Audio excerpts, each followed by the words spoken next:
Today's tutor, Wendy Barrett, won her heat on Portrait Artist of the Year painting opera singer Nikki Spence.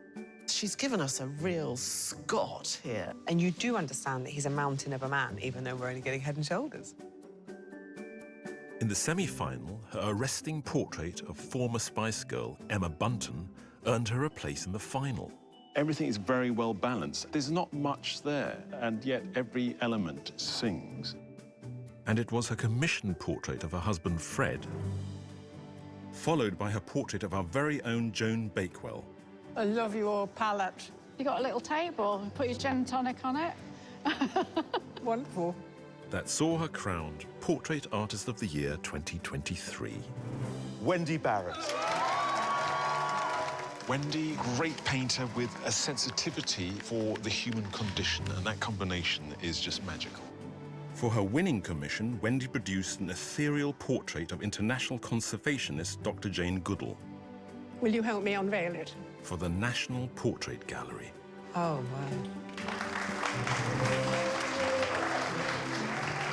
Well done. Fantastic. Thank you. Thank you. Wendy paints with realistic tones and enjoys the challenge of painting with a restricted number of colours. You can get an awful lot of colours just from 2 colours and white. So I'm being economical, environmental. Which makes her the perfect artist to guide us in today's masterclass, painting with a limited palette.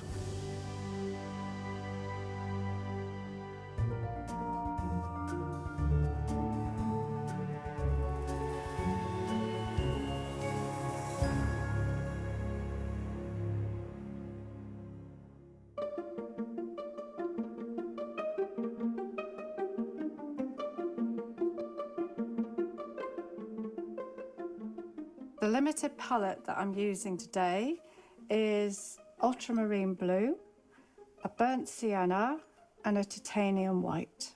And these 3 colours are ideal for painting portraits. As you can see from this little colour chart that I've done, which you might like to make one as well, these are just 25 of the colours that you can produce using these 3 colours here. You'll notice that the orange, there's an orange and there's a blue, and these are opposite colours on the colour wheel, which means that when you mix them in equal measure, they make a really lovely black. And then you've got colours which are becoming desaturated as well. So we've got a whole range of colours we can work from. As I'm going to mix a neutral grey just to draw with, so this could be any colour you like.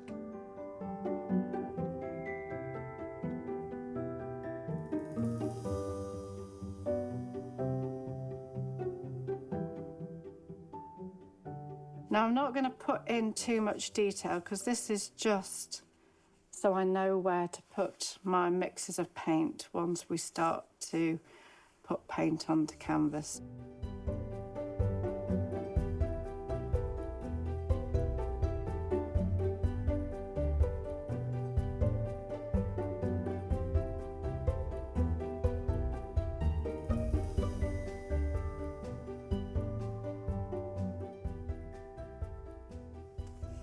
Okay, so I've now finished my drawing. I've got everything that I need in order to start painting.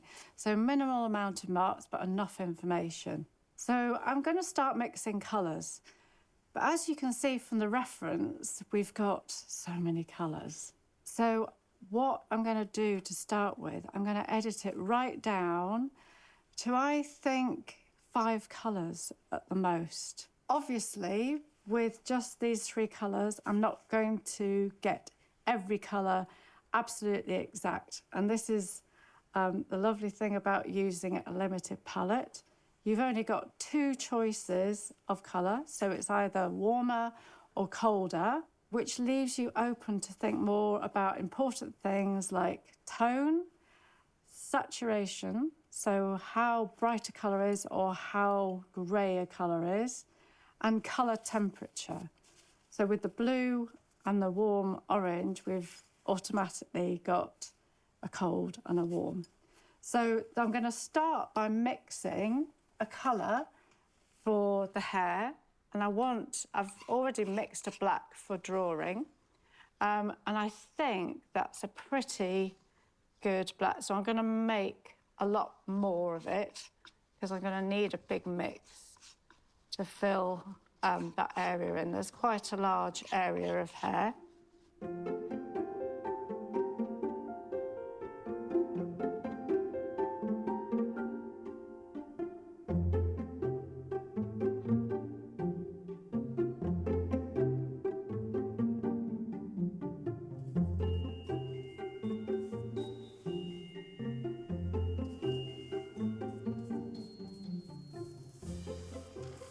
So making this layer can be quite quick, really. So you're just trying to cover the canvas.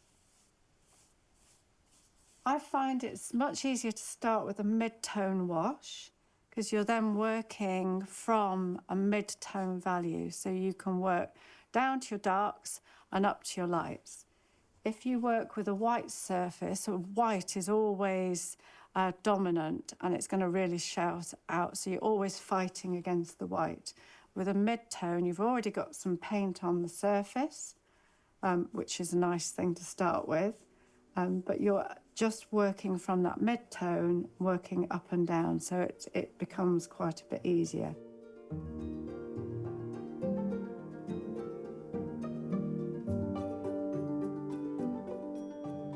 So I'm happy with the blocking for the dark. So I'm now going to start mixing my second colour, which is going to be, I'm going to go for the lightest light. So I've done the darkest dark, and so this is for the area on the forehead and the cheek. I'm not going to go for my absolute highlight, but I just need to make a nice light warm colour, and then I can see how it plays against the dark. So I'm going to start with a white, and I can see straight away that it's veering towards the burnt sienna and not the blue. So I'm going to add a touch of burnt sienna. I'm going to get this to the right tone.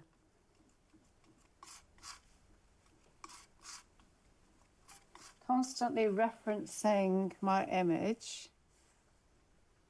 Okay, that's good. So I'm now going to block in this colour into my light areas, really looking at those shapes. So I'm going to pick another brush to use.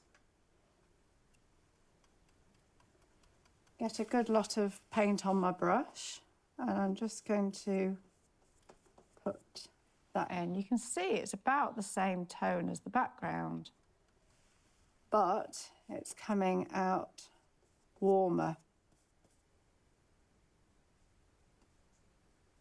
So I can see this light area of colour really hits that forehead. The light's coming from here. It travels all the way down the nose.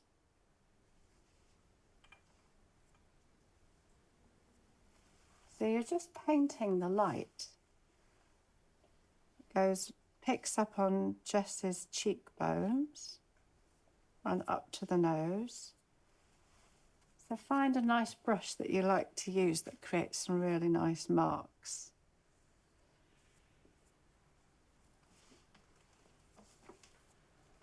Okay, I think that's all my light colour.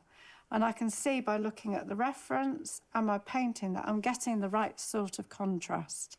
So I'm happy with that colour. I'm now going to go on to mixing my third colour. Okay, so I'm going to mix a shadow colour for the face, which isn't as dark as the hair. It's this colour here that outlines the cheek and comes round under the jaw. So I'm going to mix that colour now. So I'm going to start with the burnt sienna, and I'm just going to add a touch of white. So, you know, add colours to each other quite slowly. Some can be stronger pigments than others. So get used to the paints that you're using and how strong they are. And if you're unsure, just use a little tiny bit at a time. I'm looking to get the right tone. And actually that's the right sort of tone if I hold that up against the cheek, but I know it's too bright. It's quite a bright orange. So I need to desaturate it, make it greyer. So I'm going to add a tiny bit of blue. Okay, so if I look at my colour now and I hold it up to this shadow shape, I can see that I've got the right sort of tone and not far off the right colour, actually. So I've got a nice clean brush and I'm going to start to see where this colour goes. I can see it goes around here. It hasn't got such a sharp edge, but again, that will come in the second layer. But I can do a bit of blending, especially as I've got quite a bit of paint on my brush, so I can give that a nice soft edge. I'm actually going to take this colour all the way down this cheek.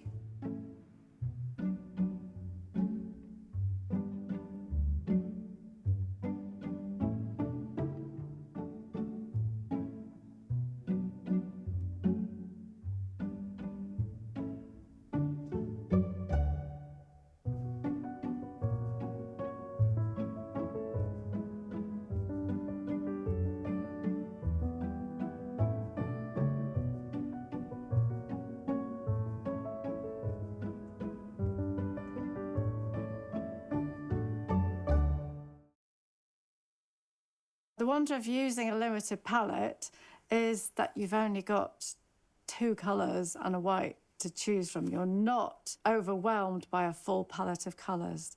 This leaves you plenty of time to focus on 3 really important things: the saturation of your colour, the colour temperature, and most importantly, the tone of your colour. It's often said in the painting world that tone does all the work and colour takes all the glory. And that is really true. If you get your tone right, you can really play with your colour. So you may find that your overall wash on your initial painting actually works as a tone. We've actually got a nice pale blue there. So it may be that you leave some of your canvas without any paint on if your background colour matches what you're after.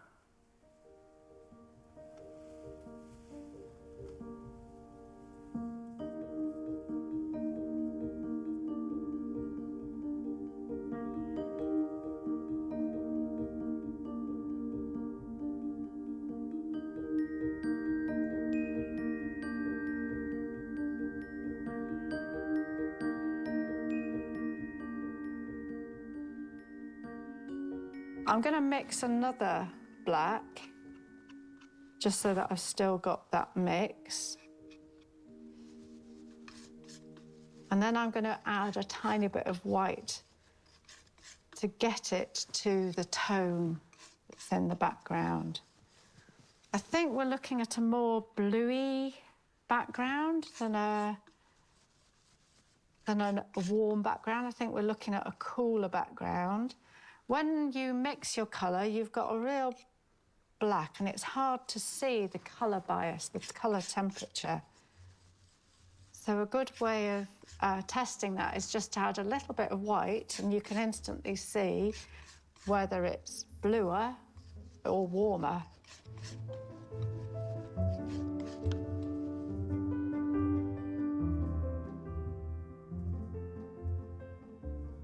Okay, so I'm now going to block in this background colour. And as you can see, it alters how the dark looks, and it also alters how the light tones on the forehead look.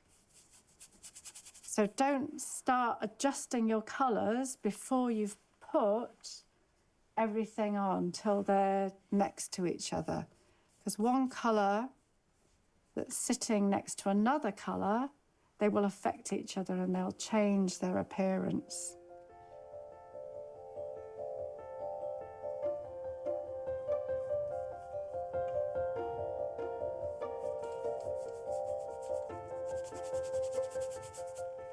Hold your nerve.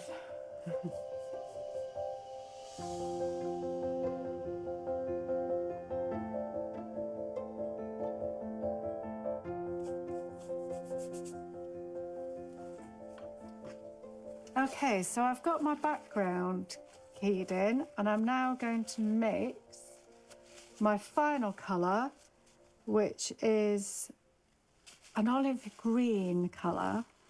And obviously that green's going to be hard to get with the colours I've got. So I'm just going to go for as close a match as I can make it. I can see that it's probably going to be a warmish grey that I'm going to use, but I'm going to go for the tone rather than the actual colour and see what happens.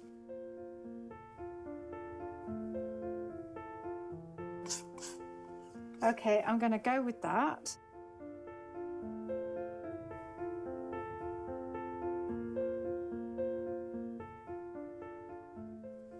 We've got the blue and we've got a bit of yellow in the burnt sienna, but it's not enough to make a green. So that's going to work tonally, just picking up on the light of Jess's shoulder. It's not necessarily about getting the accurate colour, it's about getting the right tone and the right sort of temperature. So I've got a nice warm grey, it's a warm green. So I've colour matched it as close as I can with the paints I've got. So I've blocked everything in, and we can now see that it's starting to work tonally. And this is the lovely thing about working with a limited palette. I'm dealing mostly with looking at tone and trying to get a closer colour as possible. But you can see it's already working quite effectively. So I'm now ready to go on to my second layer, where I can start to play with the nuances of the colours and the tones and the temperatures. Looking at Jess, I can see I've got some quite dark shadows, so I want to play with the mixes I've got. I've got the colour for the shadow and the colour for the light, and I'm going to mix the two together to create a tone in between, or a colour in between. So mix these colours quite closely on your palette, because you can see how they work, and actually that's starting to look right for this sort of area, and it'll work well for the in-between areas too.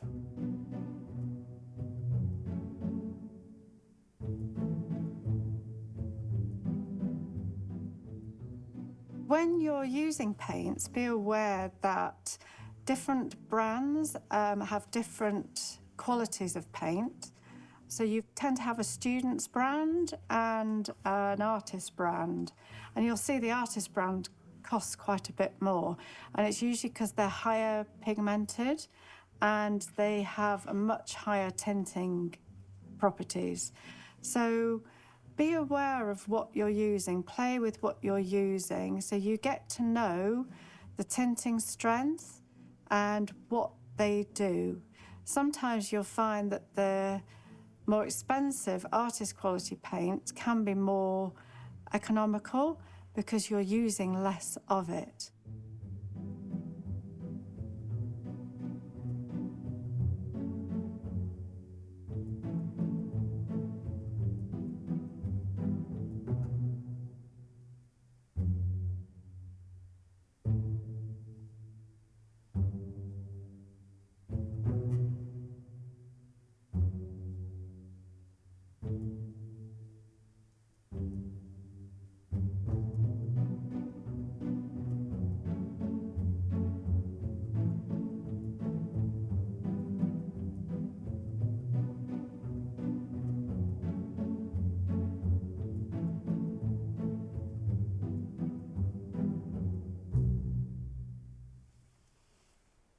Okay, so we've now finished the painting. It's got to a place where I'm happy with it. We could go further, but I'm just going to leave it where it is.